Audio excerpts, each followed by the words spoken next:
On s'attend à voir une femme dans la cuisine, mais on s'attend à voir une femme en cuistot.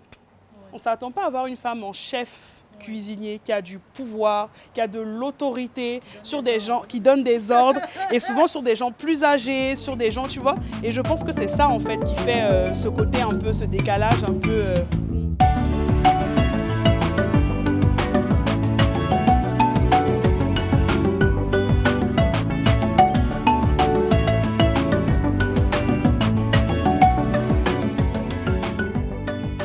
Alison, c'est qui? Et Alison, c'est quelqu'un qui à la base voulait faire de la politique.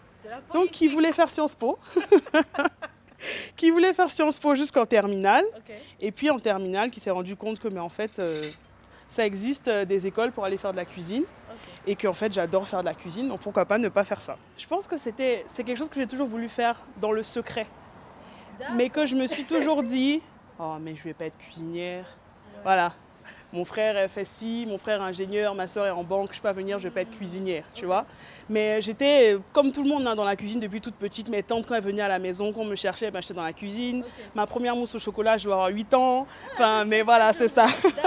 Je dois avoir 8 ans. Premier soufflé au fromage 10. Je passais derrière pour battre les œufs. J'adorais battre les œufs. Maintenant, je déteste ça. Ouais, et quand j'étais petite, j'adorais battre les œufs. Ouais. Mais pendant que tu nous prépares, qu'est-ce que tu vas me préparer? Alors, donc je vais faire un ceviche de dorade. Okay. Dorade avocat, donc avec un petit peu d'ingrédients. Le coulis de mangue et la purée d'aubergine. Déjà, on a la dorade, donc locale, qui vient tout droit du port et tout ça, donc dorade locale. On a de la purée d'aubergine. On a du citron, de la mangue. Mangue que j'ai faite avec un coulis de mangue que j'ai fait avec du cancocan. Il faudra que tu expliques ce que c'est le cancocan. D'accord. Alors le cancocan, il est là, que j'ai fait moi-même maison. En fait, c'est un mélange de cola, de cannelle, de sel, de poivre. Et je ne dirais pas le dernier ingrédient. Parce que voilà, voilà c'est ça. Voilà, on a de la tomate, de l'avocat, des petites chips de gombo, en petite déco, des oignons verts, du persil, de l'ail, du gingembre, de l'oignon et de l'huile d'olive. Et les chips de gombo, comment est-ce que tu les as? Alors c'est très simple, on prend juste du gombo qu'on va émincer à la mandoline. Et puis on fait cuire dans une huile à 180 degrés pendant 10 minutes. C'est tout. Et ça se mangerait? Ça se mange comme ça. Il y a le petit côté gluant du gombo, mais ça reste quand même croustillant. C'est super intéressant. Voilà. Il y a malheureusement encore trop peu de femmes chefs à travers le monde. Et Alison nous partage son point de vue sur la question. À la base, c'était les femmes en fait qui étaient chefs. Paul Bocuse, c'était sa mère qui était chef. Ah oui? Oui, ça a commencé avec son restaurant. L'auberge, elle a commencé par sa mère. Il a repris l'auberge de sa mère. Pareil pour Brasier, l'école Brasier aujourd'hui, à la base, c'était la mère Brasier.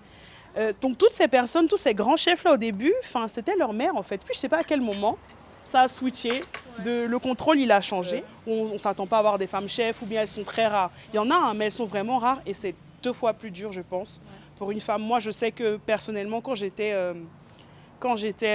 en France, j'avais tendance à me masculiniser au possible en fait, c'est-à-dire mettre des grands pantalons, des grosses vestes. Ah oui, des grosses vestes. Il fallait gommer un peu ce côté féminin là pour être au même niveau que les autres et ne pas être vue que comme une femme, mais comme une potentielle cuisinière en fait.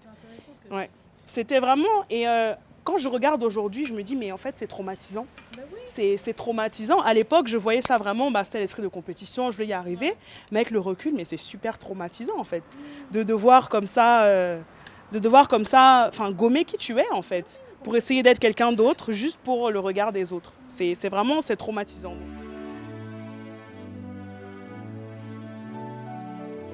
Que l'on parle d'afrofusion, de cuisine multiethnique ou plurielle, chaque chef a son terme favori pour définir sa cuisine. Moi, mon terme, c'est métissage. C'est vraiment métissage parce que dans ma famille... j'ai une cousine qui est péruvienne, ivoirienne, suédoise, ivoirienne. Le métissage, il est constant dans ma famille, en fait. Et je m'inspire un peu de ça, en fait, pour faire mes recettes. Le ceviche, c'est péruvien. Et après, je rajoute des trucs ivoiriens. Voilà, je m'inspire vraiment beaucoup de ça au quotidien. Donc, ce serait vraiment métissage et créativité, quoi. Tout ce que je fais comme recette, il y a forcément un ingrédient qui sera ivoirien ou africain. Même si c'est juste une épice, mais il y a forcément quelque chose. Parce que pour moi, c'est les racines, quoi. Et c'est par la cuisine que je me suis rapprochée aussi de mes racines en fait ici. C'est quand je suis rentrée, je me suis dit mais tiens, je sais pas faire telle sauce, je sais pas comment, c'est quoi la saison pour tel produit, je sais pas. Et c'est par la cuisine en fait que je me suis réapproprié ma culture ivoirienne et africaine. Donc pour moi c'est super important. La gastronomie africaine n'a pas encore la place qu'elle mérite. Comment y remédier? Une première chose pour moi, je pense qu'il faut que nous-mêmes, faut que nous-mêmes on s'approprie d'abord nos cultures, nos cuisines, nos recettes pour pouvoir ensuite en parler. Parce que si on ne les connaît pas, si on ne connaît pas les saisons, on ne connaît pas les produits, comment c'est cultivé, on ne peut pas aller s'expliquer, dire que ça c'est tel produit, on le fait.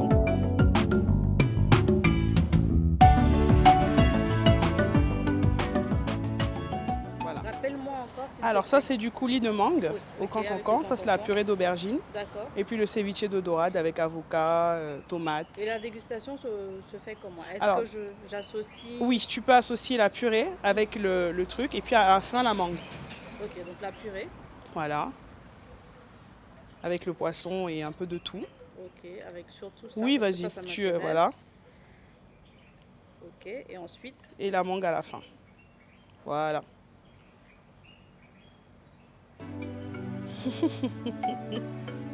Ouais, trop bon.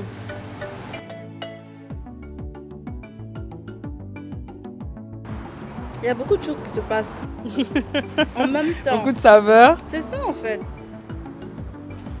C'est très bon. Franchement, c'est bon. Un ceviche, c'est bon, c'est frais.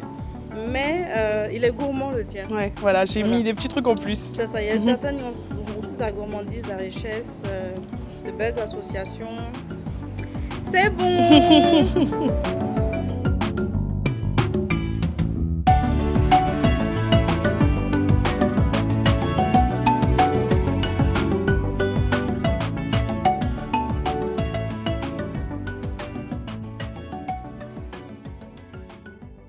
Et bonne continuation. Merci beaucoup Yasmine. Bye.